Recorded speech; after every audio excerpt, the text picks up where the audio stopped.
오늘은 예수의 이름과 베드로의 오른손, 이런 제목으로 사도행전에 있는 말씀 함께 나누도록 하겠습니다.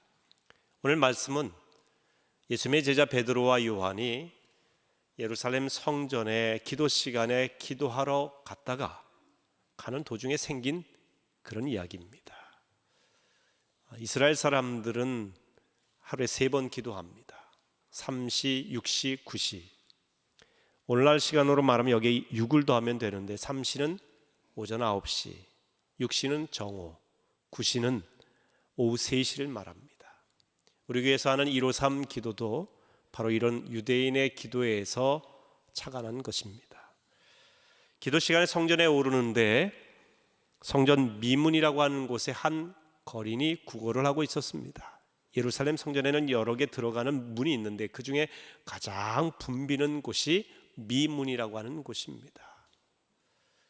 날마다 사람들이 그 성전 미문에 날 때부터 걷지 못하는 이 지체장애인 거린을 그곳에 두어서 동냥을 하게 합니다. 먹고 살게 해요. 아마 베드로와 요한도 늘 기도 시간이 있어서 기도할 때 그 사람을 보았을 것입니다. 근데 어느 날 성전에 오르는데 그 거린이 눈에 들어온 겁니다. 주목하여 보았다. 성경에 이렇게 되어 있어요. 그리고 말하죠. 우리를 보라. 우리를 주목해 보라. 그러자 이 날 때부터 걷지 못한 이 거린이 기대감을 가지고 베드로와 요한을 바라보았을 것입니다. 그때 이렇게 말합니다. 은과 금은 내게 없거니와 내게 있는 것으로 내게 주노니 나사렛 예수 그리스도의 이름으로 일어나 걸으라.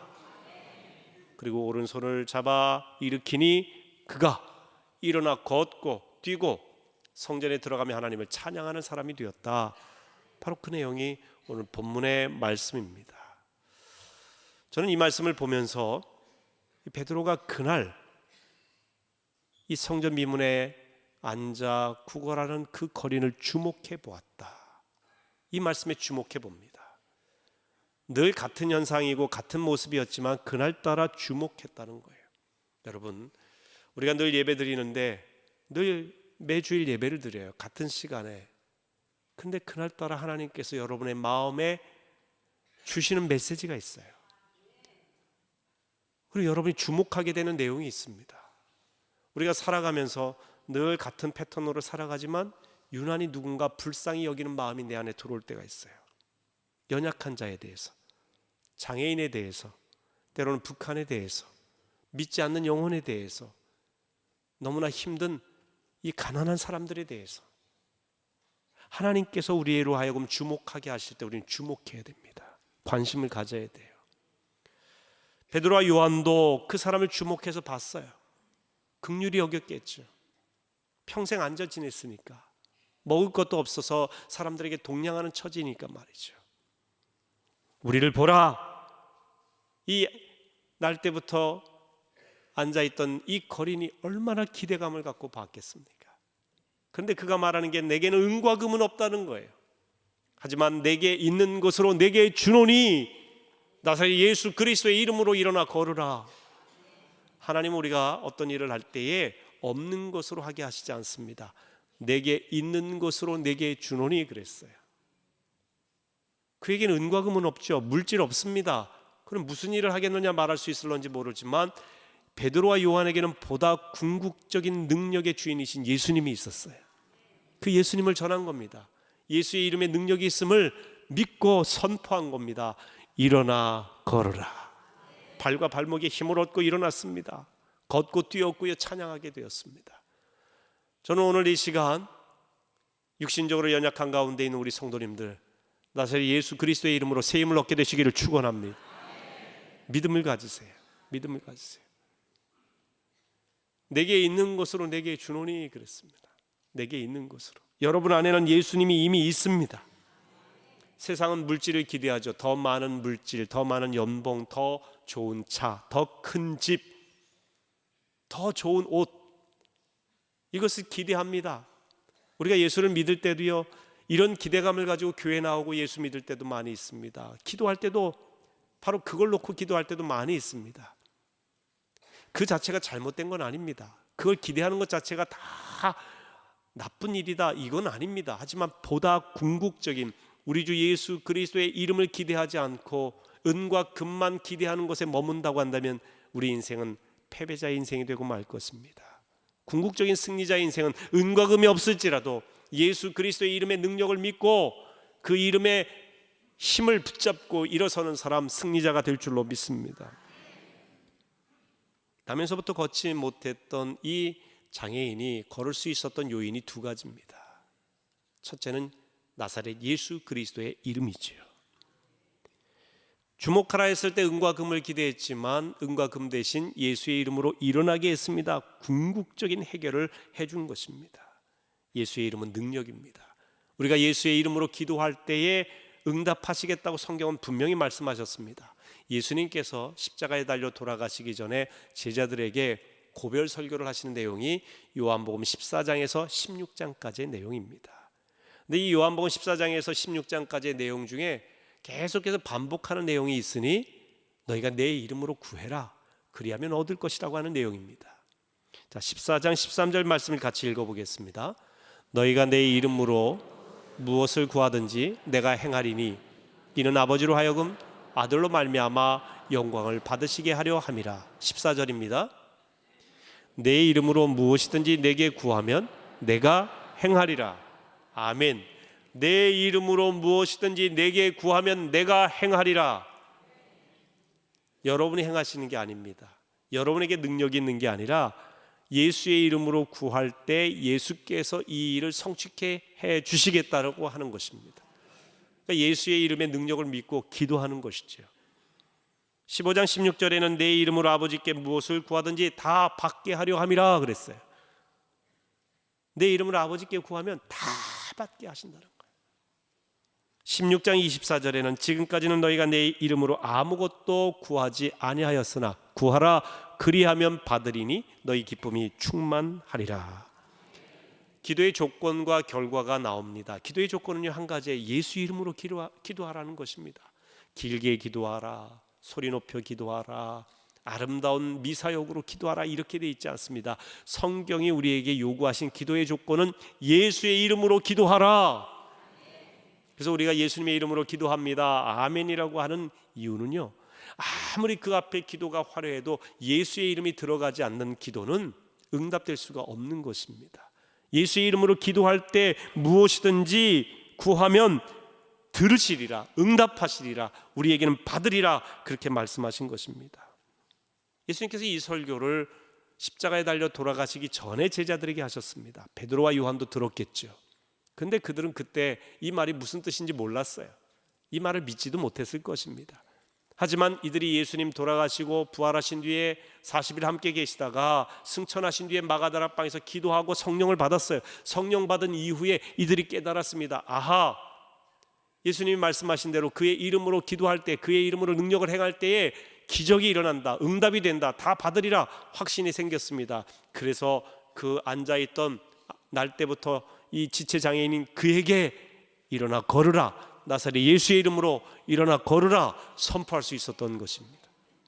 여러분, 우리가 성경 말씀을 읽을 때, 들을 때 그럴 때마다 다 그것이 믿어지고 확신이 생기고 또 깨달아지는 게 아닙니다. 우리가 믿고 말씀을 듣고 그리고 그 말씀대로 살면 놀라운 기적을 경험하는 것은 성경이 말씀하시는 바인데, 우리가 늘 읽을 때마다 그런 감동과 은혜가 있는 것은 아니죠. 하지만 우리가 말씀을 들어두고 성경을 읽어두고 계속해서 성경을 암송하고 하면은 이 말씀이 언젠가 필요할 때 하나님께서 생각나게 하십니다. 성령께서 이 말씀을 깨닫게 하실 때가 있어요. 그럼 여러분이 성경 말씀을 꾸준히 읽는 게 얼마나 중요한지 모릅니다. 그런데 든 게 없으면요, 우리가 어떻게 이 말씀대로 실행하며 실천하며 그 말씀의 능력을 경험하며 살겠습니까? 말씀을 읽어도 목사님 무슨 말씀인지 잘 모르겠어요. 그냥 별로 의미 없는 형식인 것 같아요. 여러분이 느끼기에 그럴지 모릅니다. 그런데 여러분, 읽고 들린 말씀이 성령께서 역사하셔서 깨닫게 하실 때는요, 생각나게 하실 때 놀라운 역사가 있습니다. 베드로와 요한도 그렇지 않습니까? 그에게 명령해서 일어나 걸으라 하자 놀라운 역사가 일어나는 것입니다. 이 성전 미문의 거린에게 일어난 기적 이야기는 삽시간에 퍼졌겠죠. 소문이. 당시 관리들과 종교 지도자들이 사도들을 불렀습니다. 제자들을 불렀다는 이야기입니다. 그리고 묻습니다. 너희가 무슨 권세와 누구의 이름으로 이 일을 행하였느냐? 이들이 좋은 뜻에서 물은 게 아니에요. 사람들이 이 사도들이 일으킨 기적에 굉장히 관심을 갖고 그들에게 주목하고 말해요. 요즘 말로 하면 그들의 인기가 막 급상승되니까 별로 마음이 편치 않은 상태에서 그들을 부른 거예요. 종교 지도자들에게 주목하고 관리들, 요즘 말로 하면 정치 지도자들에게 주목해야 되는데 엉뚱한 사람에게 주목하니까 그들을 불러갖고 너희가 무슨 권세로 이 일을 행하고 누구 이름으로 이 일을 행하느냐 물었던 것입니다. 그러자 이 사도들이 대답을 합니다. 사도행전 4장 10절 말씀 같이 읽습니다. 너희와 모든 이스라엘 백성들은 알라. 너희가 십자가에 못 박고 하나님이 죽은 자 가운데서 살리신 나사렛 예수 그리스도의 이름으로 이 사람이 건강하게 되어 너희 앞에 섰느니라. 여러분, 사도행전 4장 10절 말씀 제가 읽어보면 너희와 모든 이스라엘 백성들은 알라. 너희가 십자가에 못 박고 하나님이 죽은 자 가운데서 살리신 나사렛 예수 그리스도의 이름으로 이 사람이 건강하게 되어 너희 앞에 섰느니라. 나사렛 예수 그리스도의 이름으로 이 사람이 건강하게 되었다라고 분명하게 증거합니다. 너희들이 십자가에 못 박아 죽인 그 예수, 극악무도한 죄인 취급한 그 예수, 그 예수의 이름에 능력이 있다고 하는 것을 증언한 것입니다. 또 이어서 이렇게 말합니다. 12절입니다. 같이 읽습니다. 다른 이로서는 구원을 받을 수 없나니 천하 사람 중에 구원을 받을 만한 다른 이름을 우리에게 주신 일이 없음이라 하였더라. 제자들은 이 거린이 건강하게 된 분명한 이유를 이야기하죠. 예수 그리스도의 이름으로 건강하게 되었다. 또한 우리가 구원받을 수 있는 이름이 있는데 그 이름은 오직 예수 그리스도시다.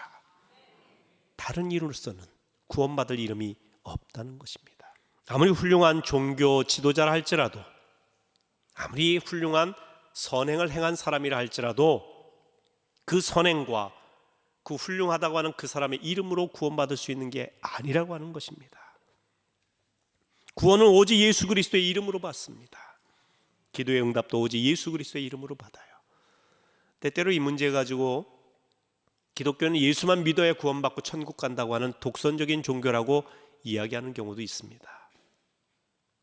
여러분, 이런 예를 들 수 있겠어요. 어떤 분들은 산에 오르는 길이 A 코스, B 코스, C 코스, D 코스 다양한 코스가 있고 산 정상에 오르는 방법이 다를 뿐이지 굳이 A 코스만을 고집할 이유가 없다는 것이죠. 물론 우리가 오를 수 있는 산이라고 한다면 그럴 수 있습니다. 하지만 에베레스트 산은 아무나 오를 수가 없죠. 거의 9,000m 가까운 그 높은 산을 전문 산악인도 오를까 말까 합니다. 거기에 A 코스, B 코스, C 코스, D 코스 있다고 해서 다 오를 수 있는 게 아닙니다. 그런데 구원이라고 하는 산은요, 에베레스트 정도가 아니에요. 에베레스트보다 훨씬 높은, 수십 배 높은, 수백 배, 수천 배, 아니 까마득하게 높은 그 산은요, 세계에서 제일 산을 잘 타는 사람도 도저히 오를 수가 없어요. 그 산을 만드신 분만이 우리로 하여금 그 산에 오르도록 만드는 겁니다. 그 길이 바로 예수 그리스도라고 하는 것입니다. 성경이 우리에게 말씀하고 있습니다. 성경은 구원에 이르는 지혜의 책이기 때문에 이 구원에 이르는 지혜는 오직 예수 그리스도뿐이라고 말씀하고 있지 않습니까? 우리가 믿는 것은요, 성경이에요. 신학적인 지식이나 사람들의 견해, 사람들의 어떤 덕스러운 말, 사람들의 교훈이 아니지 않습니까? 우리와 같은 사람들이 이야기한 것에 어떤 소망이 있겠습니까? 어느 정도 유익과 덕스러움은 있겠지만 궁극적인 우리 생명을 구원하는 그 일은, 그 길은 하나님 말씀뿐이에요. 성경이 우리에게 가르쳐 주시는 것은 오직 예수 그리스도의 이름입니다. 다른 이로서는 구원받을 이름이 없다고 사도행전 4장 12절에 분명히 말씀하고 있는 것입니다. 연약함을 치유하는 힘도 예수 그리스도라고 하는 이름이에요. 그러나 아무나 예수의 이름으로 기도한다고 응답되는 게 아닙니다. 아무나 예수의 이름으로 기적을 일으킬 수 있는 것도 아닙니다. 예수 이름으로 명령하여도 그것이 주문처럼 어떤 형식적인 주문의 문구가 되어서 기도한다면 역사는 일어나지 않습니다. 믿음이 있어야 돼요. 예수 그리스도의 이름에 능력이 있음을 믿어야 됩니다. 믿을 때 능력이 나타나요. 믿을 때. 미국의 감리교 선교사님이셨던 스탠리 존스라고 하는 선교사님이 계십니다. 이분은 1884년에 태어나셨고요. 1907년도부터 인도 선교사로 활동을 하셨습니다. 1938년 12월 미국의 타임즈는 세계에서 가장 위대한 선교사로 스탠리 존슨 선교사를 소개하고 있습니다. 그는 1961년에 간디 평화상을 받을 정도로 인도 사람들에게 사랑받는 선교사였습니다. 여러분, 선교사가 그 나라 사람들에게 사랑받지 못하면 선교 못합니다. 그 나라 사람들이 사랑하지 않는데 이방인이 와갖고 선교한다고 그가 전하는 걸 받아들이겠습니까? 저는 그래서 우리 선교사님들에게, 선교사님들은 그 나라 사랑해야 되고 그 나라 사람들에게 사랑받아야 된다고 늘 이야기합니다. 사랑받지 못하는 사람의 이야기를 누가 듣겠습니까? 아무리 그 내용이 좋아도요, 그 내용을 전하는 사람이 누구냐에 따라서 받아들이는 게 달라지지 않습니까? 그렇기 때문에 전하는 사람이 참 중요한 겁니다. 스탠리 존슨은요, 간디라든지 또 타고르와 같은 인도의 시성, 이런 분들하고 좋은 교제를 하면서 그들에게도 복음을 전했고 또 그들이 하는 평화운동에도 함께 참여했습니다. 인도 사람들이 영국의 압제하에 있었기 때문에 독립운동을 위해서도 함께 힘쓰기도 했고요. 인도 사람들을 위해 눈물 많이 흘렸고 그들에게 예수를 전함으로 그들의 인생을 변화시킨 놀라운 많은 일들을 했습니다. 스탠리 존스라고 하는 선교사님이. 근데 그분이 89세의 나이에 선교하다가 중풍에 걸리게 되셨어요. 움직일 수 없이 병원에 입원해 계신데 너무나 그분의 마음속에는 인도를 사랑하고 선교하고자 하는 열정이 있는데 병상에 누워 있으니까 마음이 답답했어요. 하나님께 기도합니다. 하나님, 나 이대로 누워 있게 하시겠습니까? 나 죽을 때까지 인도 선교하고 싶습니다. 저를 좀 일으켜 주십시오. 기도하는 가운데 그에게 깨달음이 생겼습니다. 담당 간호사에게 부탁을 했어요. 내 방에 들어올 때마다 이렇게 명령해 주시오. 스탠리 존스, 나사렛 예수 그리스도의 이름으로 걸으시오. 명령해 달라고 부탁을 했어요. 간호사는 간곡히 부탁하니 그 말대로 스탠리 존스 선교사님의 방에 들어올 때마다 건강 체크를 위해서, 혈압 체크를 위해서, 체온 체크를 위해서 들어올 때마다 외쳤습니다. 스탠리 존스, 나사렛 예수의 이름으로 일어나 걸으시오. 6개월 만에 걸었어요. 깨끗이 치유함을 받고 다시 선교의 현장으로 갔다고 합니다. 평생을, 남은 인생을 인도 선교를 위해서 바쳤습니다. 스탠리 존스 선교사님이 이럴 수 있었던 이유는 예수 그리스도의 이름에 능력이 있음을 믿었기 때문에 그렇습니다. 여러분, 예수의 이름에 능력이 있음을 믿으십시오. 새 힘을 얻게 될 것입니다. 이 날때부터 앉아있던 이 거린이 치료받은 두 번째 요인은요, 베드로가 그 오른손을 내밀어 손잡아 일으켜 주었기 때문입니다. 자, 오늘 말씀 가운데 7절 말씀을 한번 같이 읽겠습니다. 오른손을 잡아 일으키니 발과 발목이 곧 힘을 얻고. 베드로가 오른손을 잡아 일으키기까지는 아직 그가 발과 발목에 힘을 얻고 일어나지는 않은 상태입니다. 예수의 이름으로 일어나 걸으라 선포한 후에 베드로가 오른손을 잡아 일으킬 때에 그가 일어났어요. 걸었어요. 뛰었습니다. 성전으로 들어가 하나님을 찬양했습니다. 하나님이 일하시는 방법은 사람입니다. 하나님은 지금도 하나님의 일을 위한 동역자를 찾고 계십니다.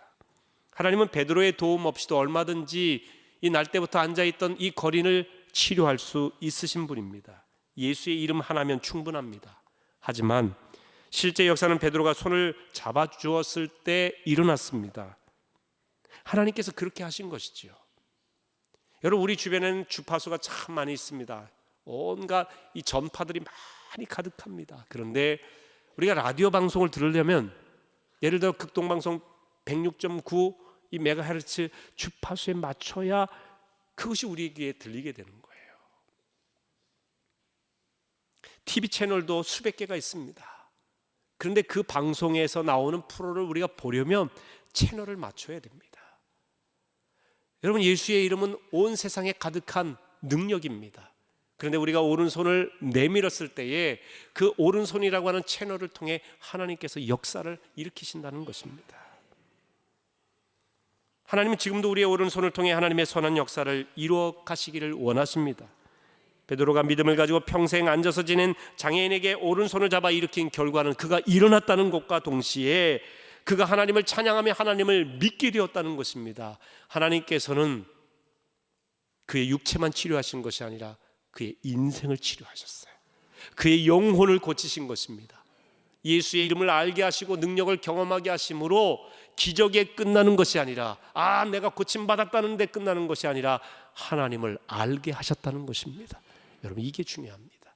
기적 자체가 중요한 게 아니에요.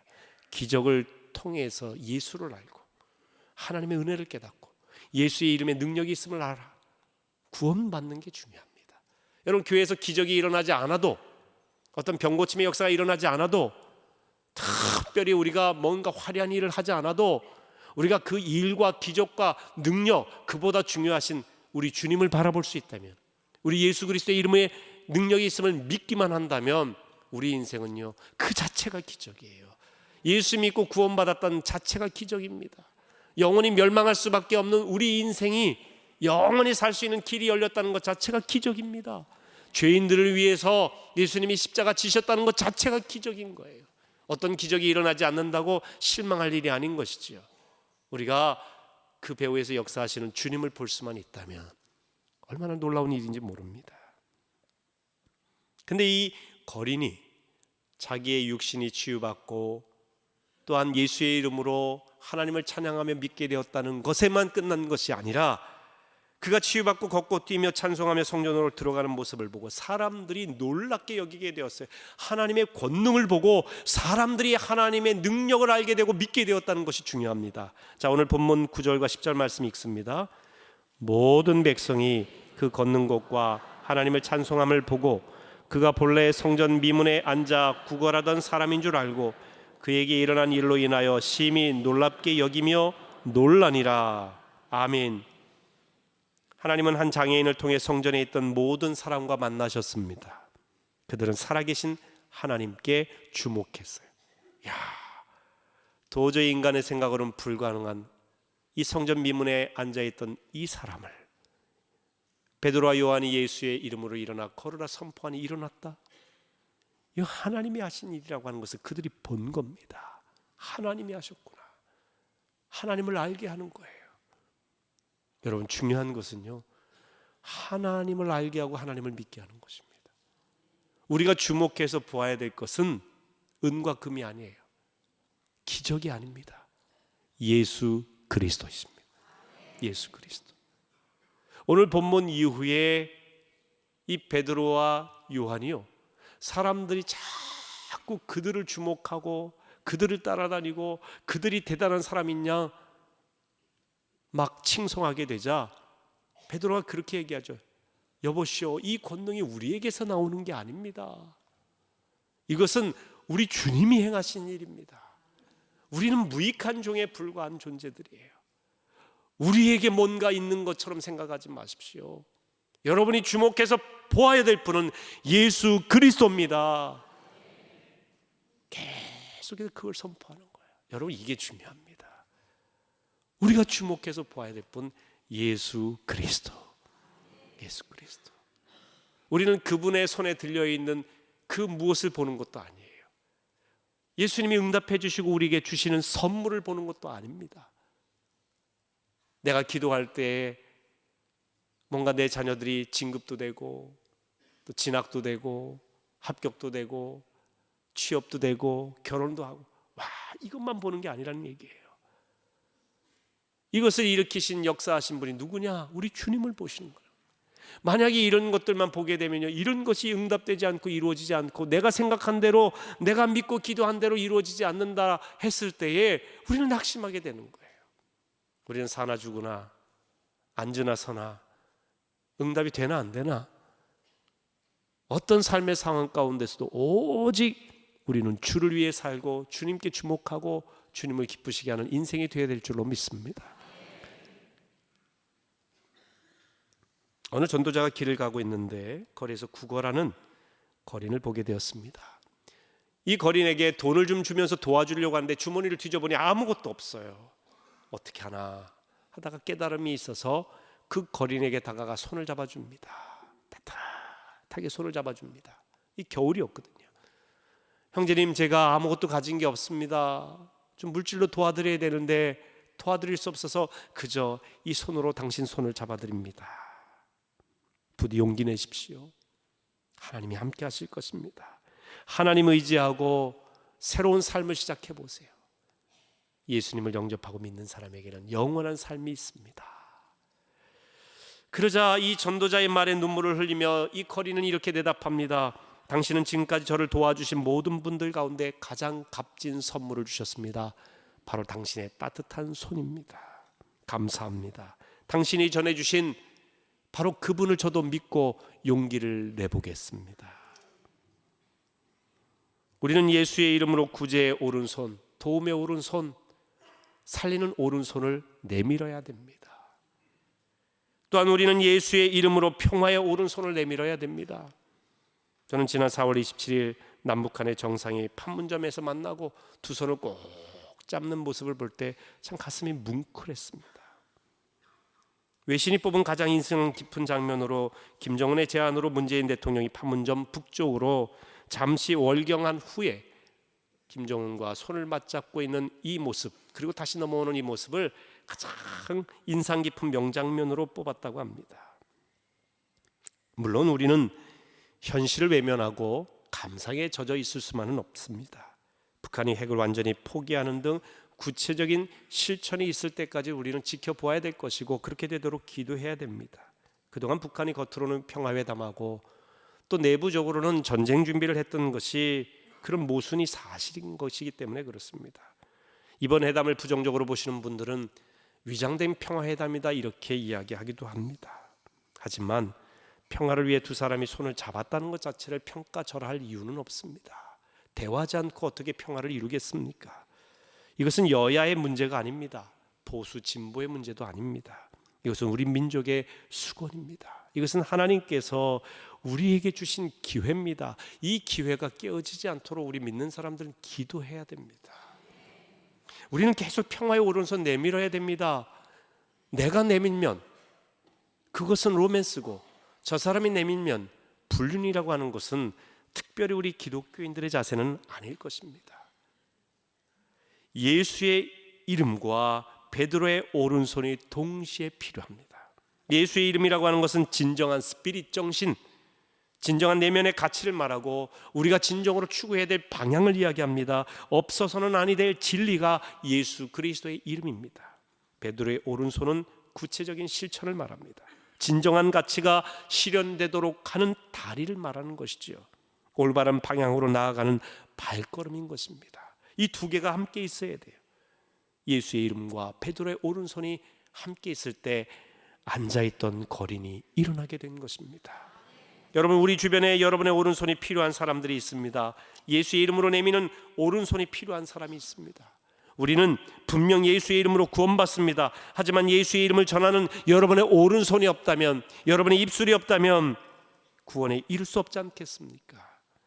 장애가 있는 이들에게는 여러분의 도움에 오른손을 내미시기 바랍니다. 소망을 잃고 낙심하고 주저앉아 있는 이웃에게 여러분 구원의 손길을 내미시기를 바랍니다. 서로 멀리 있던 이방인 같았던 이웃에게 평화의 오른손을 내미시기 바랍니다.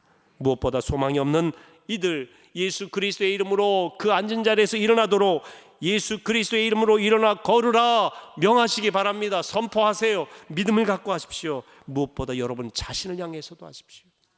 때로는 여러분 자신 낙심하고 우울한 가운데 주저앉아 있지 않습니까? 가정에서의 어려움, 물질의 어려움과 또 육신적인 건강의 문제와 또한 지치고 힘든 이웃과의 관계 속에서 형제들 간의 다툼과 오해 속에서 말이죠. 여러 가지 우리 삶을 지치게 하는 많은 일에 주저앉아 있다면 여러분 자신을 향해서 명령하세요. 사랑하는 아무개야, 나사렛 예수 그리스도의 이름으로 일어나 걸으라. 예수의 이름으로 주님께서 다시 일으켜 주실 줄로 믿으시기를 바랍니다. 일어나셔서 이제는 앉아있는 이들, 주저앉아 있는 이들, 낙심하는 이들을 손잡아 일으켜 주시기를 바랍니다. 예수의 이름에 능력이 있음을 믿고 여러분의 오른손을 내미시기를 주의 이름으로 축원합니다.